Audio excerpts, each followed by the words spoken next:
आज हम क्या पढ़ने वाले हैं? वर्ग समीकरण। कल क्या पढ़ा था? कल पढ़ा था हमने युगपत समीकरण, जिसको कहते हैं दो चर वाला रैखिक समीकरण। देखो वर्ग समीकरण क्या होता है, ठीक है? वर्ग समीकरण कहो या द्विघात समीकरण, इंग्लिश में बोलेंगे क्वाड्रेटिक इक्वेशन, क्वाड्रेटिक इक्वेशन, ठीक है ना। देखो द्विघात समीकरण क्या होता है? वह समीकरण जिसमें चर की घात 2 हो। अगर किसी समीकरण में चर की घात 2 है तो उसको क्या बोलेंगे? द्विघात समीकरण। यहाँ पे देखो, जैसे मैं पूछूं इस समीकरण का नाम क्या है, तो चर यहाँ पे x है, जो अल्फ़ाबेट होते हैं ABCD, इनको चर कहते हैं। तो यहाँ पे चर क्या है? x। चर की घात कितनी है? 1। तो इसको क्या बोलेंगे? चर की घात 1 होगी तो इसको बोलेंगे रैखिक समीकरण। क्या बोलेंगे? रैखिक समीकरण। यहाँ पे चर क्या है? ये चर है, ये चर है। अब यहाँ पे 1 भी घात है, 2 भी घात है, तो इसकी बताओ, जब मैं पूछूंगा घात कितनी है तो क्या बोलेंगे? इसकी घात 2 बताएंगे क्योंकि 2 बड़ा है, ठीक है ना, 1 छोटा होता है। तो इसका नाम क्या हो जाएगा? द्विघात समीकरण या वर्ग समीकरण, ठीक है ना, वर्ग समीकरण।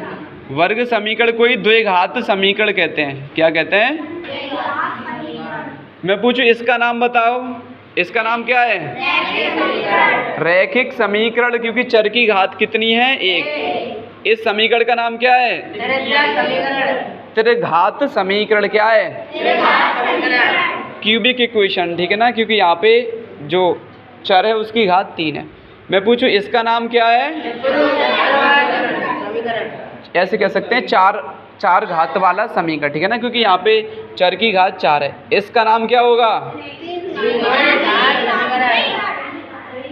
क्या नाम है इसका? यहाँ पे चर की घात कितनी है? 2। इसको बोलेंगे द्विघात समीकरण। इसको क्या बोलेंगे? ये भी द्विघात समीकरण है क्योंकि चर की घात 2 है। इसको क्या बोलेंगे? आज हम द्विघात समीकरण को सॉल्व करना सीखते हैं, ठीक है। देखो अब हम इस वाले द्विघात समीकरण को कैसे सॉल्व करेंगे ये सीखते हैं, ठीक है। तो इसमें कितने पद हैं? 2 पद हैं, ठीक है। तो इसमें कोई ना कोई सूत्र लगेगा।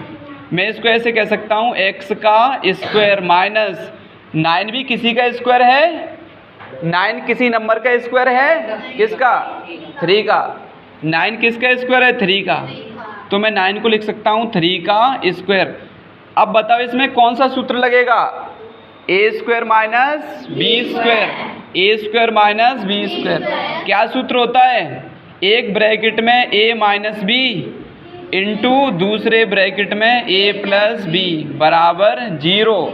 अब मैं एक बार इसको 0 मानूं, क्योंकि दो संख्याओं का गुणनफल कब 0 हो सकता है? जब या तो ये 0 हो या ये 0 हो। तो मैं पहले इसको 0 मानता हूँ। x माइनस 3 बराबर 0, तो माइनस 3 को उधर भेजो, x बराबर क्या हो जाएगा? 3। इसको 0 मानो, x प्लस 3 बराबर 0, तो x बराबर क्या हो जाएगा? -3। तो x के कितने मान हो गए? 3 और -3। x की 2 वैल्यू निकल के आएंगी, क्योंकि कितनी घात है? 2। जितनी घात होगी उतने ही x के मान निकल के आएंगे, ठीक है। अब हम सीखते हैं 3 पदों वाले द्विघात समीकरण के गुणनखंड कैसे करेंगे, ठीक है ना।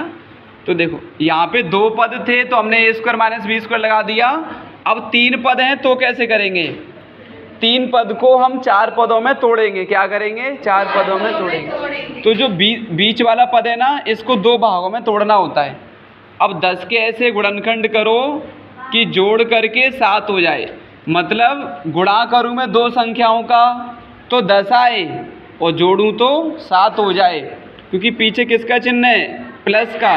प्लस का है तो जोड़ कर लेकर आएंगे, और यहीं पे माइनस का होता तो घटा के लाते, ठीक है।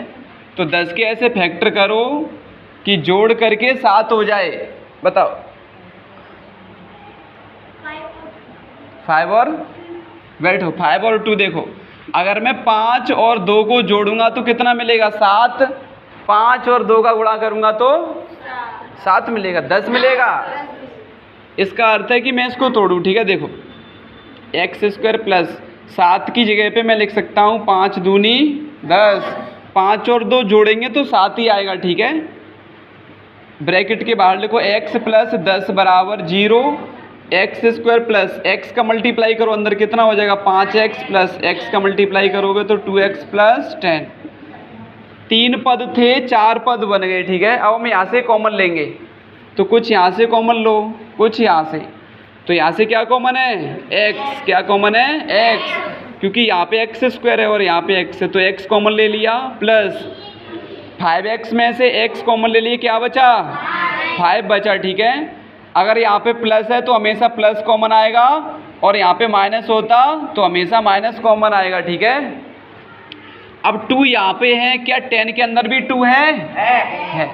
10 के अंदर भी 2 होते हैं, 2 के पहाड़े में 10 आएगा ना, तो 10 के अंदर 2 हैं, तो मैं दोनों में से क्या कॉमन ले लूँ 2, क्योंकि 2 यहाँ पर भी है और यहाँ पर भी 2 है, तो 2 कॉमन ले ली। यहाँ पे क्या बचा x प्लस 2 का भाग 2, 2 पंजे 10 बराबर 0। ये दोनों ब्रैकेट में हमेशा समान होना चाहिए, तो हमारा प्रश्न सही हो रहा है। देखो दोनों ब्रैकेट में समान है ना। अब 2 पद बने, एक पद ये, एक पद ये।